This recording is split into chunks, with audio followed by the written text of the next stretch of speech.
So you want to be an artist.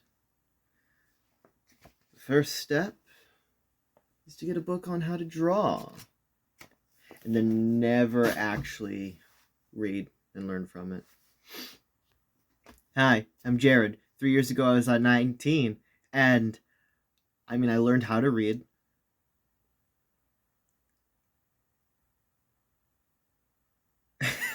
I don't.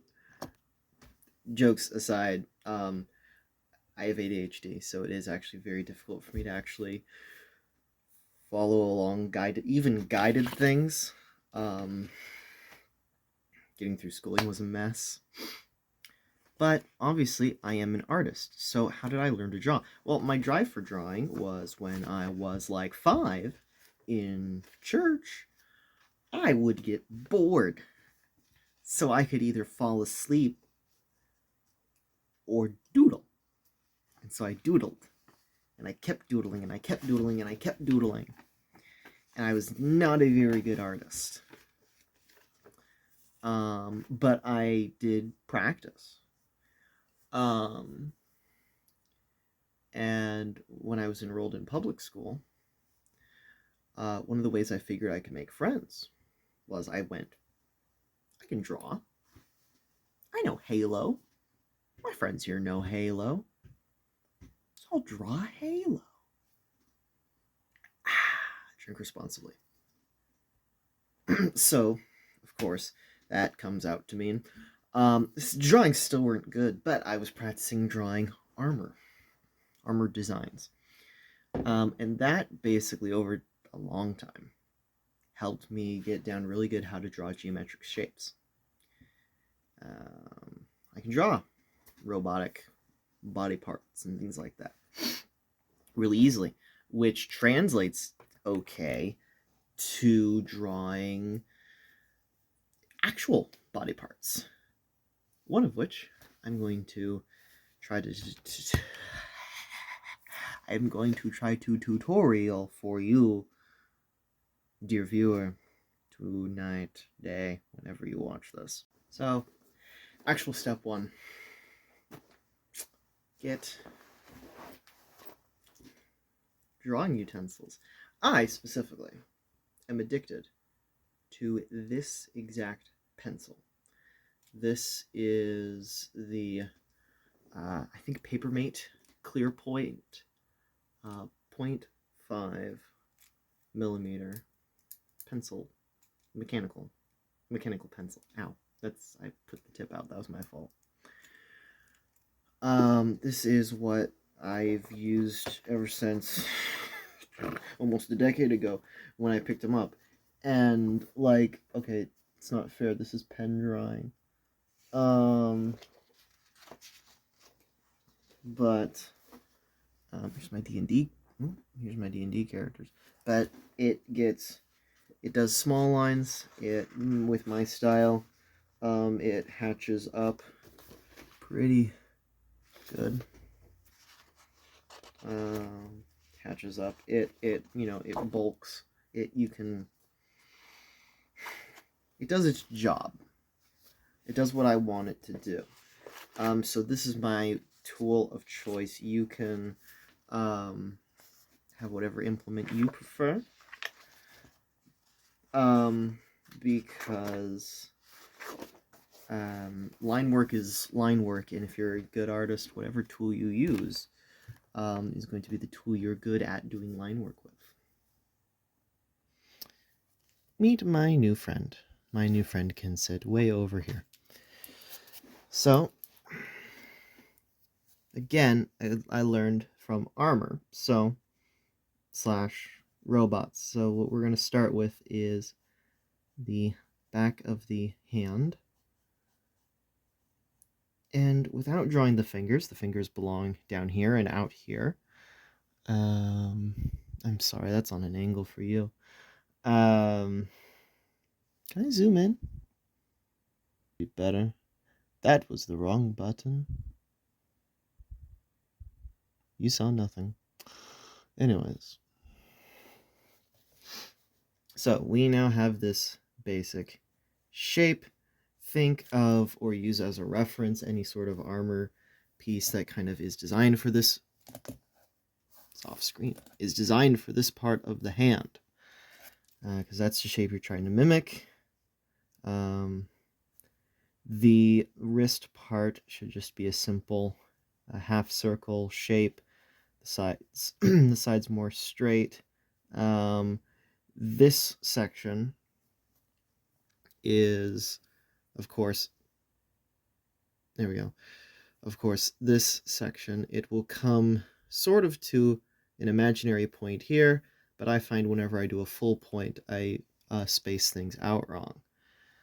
So just with the idea of roughly around here at the space in between the second and middle finger is where there is a soft tip to this lower part to put that at the proper angle for the camera. There is that. Next, I normally go next to the thumb. The key is to zoom out, the key is to mimic. So basically what we've drawn so far is here. And we want to now draw all of this. And that can be difficult. You'll just want to start branching off. You can use your own hand as reference. Coming off of here, again, none of this shape is accounting for this part of your hand. So you'll want this line here to curve. You want this shape here to be a curvature into the mechanism of the thumb.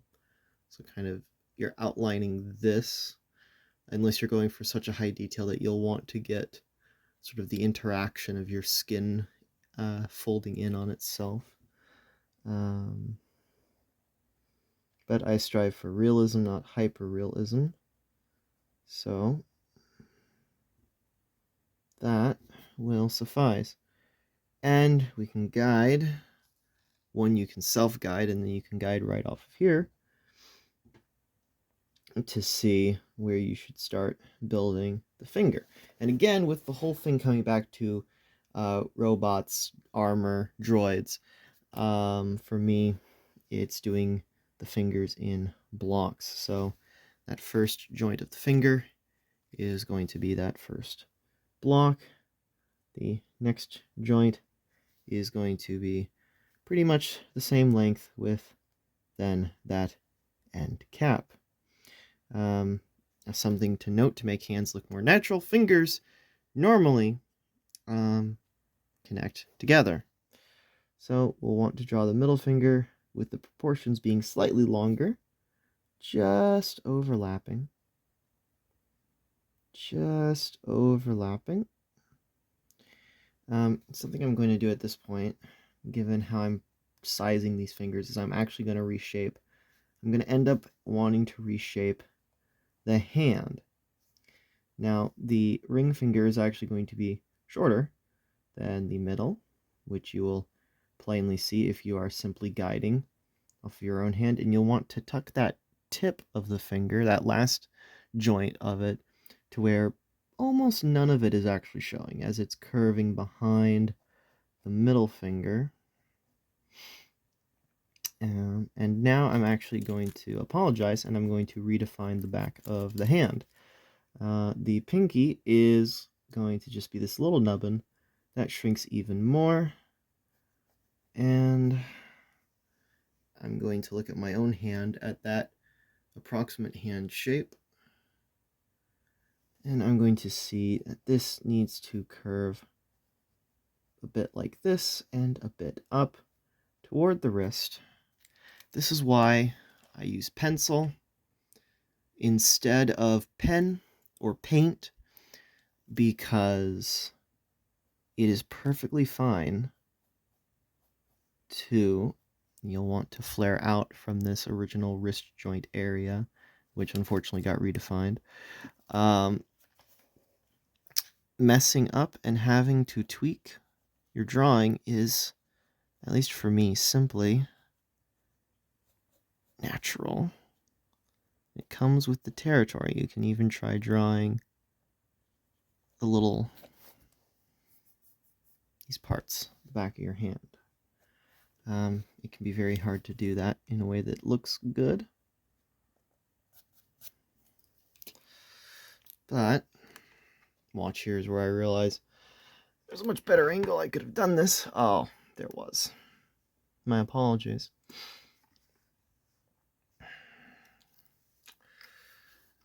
Although now the way I have this positioned, I can't. Don't mind the bottle cap. Oops. Don't mind the accoutrement on my little phone stand. Yes, that's a kneaded eraser. So here we will draw another hand, just to kind of show you that process. So again, starting with where the wrist is going to come out, I'm actually going to branch out to where the thumb is probably going to be. And again with that curvature, pull out the thumb.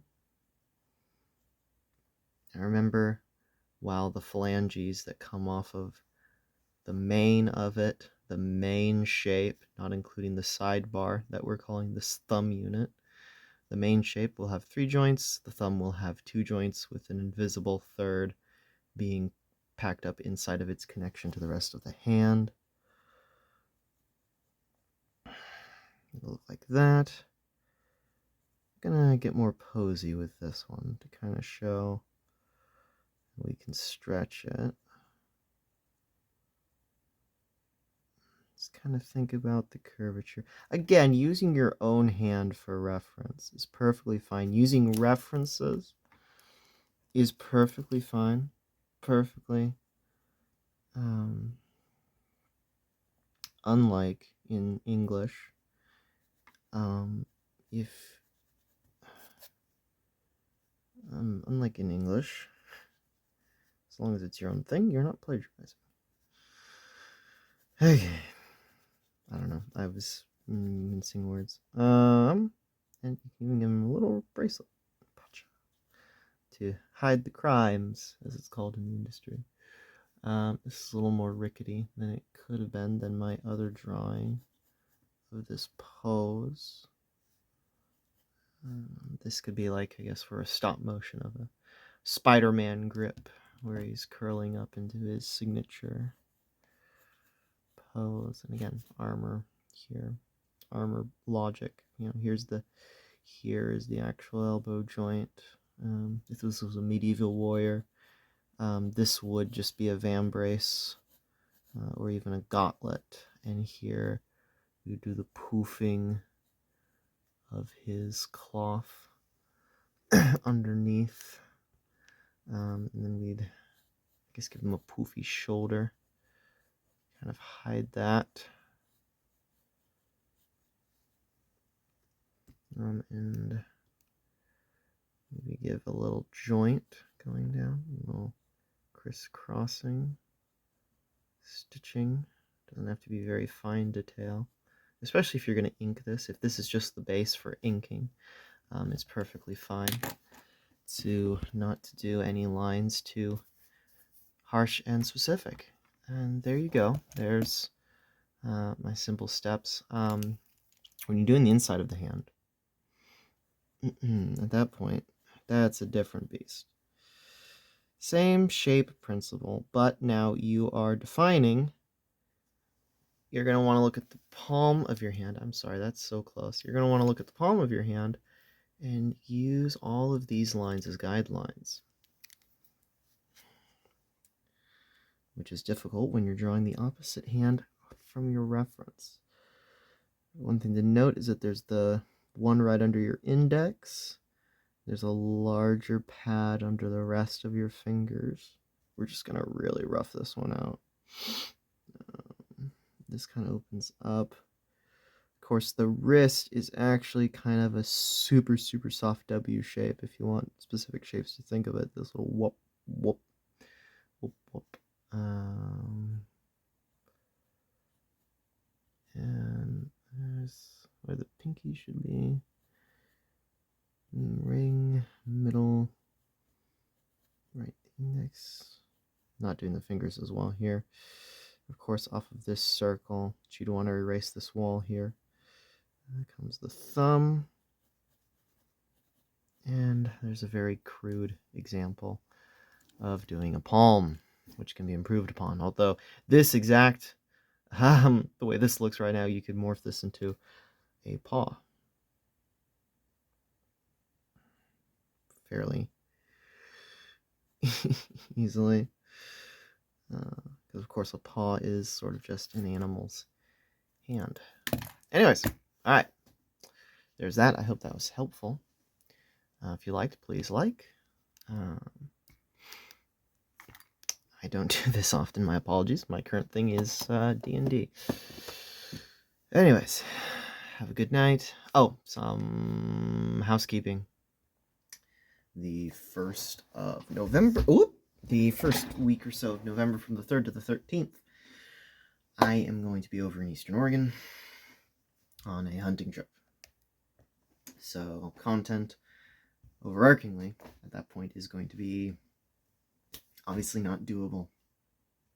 So this is my notification for that there's interesting waters ahead. The next tome of time might take quite some time to come out, or hopefully be rushed out. Well, anyways, good night, and God bless.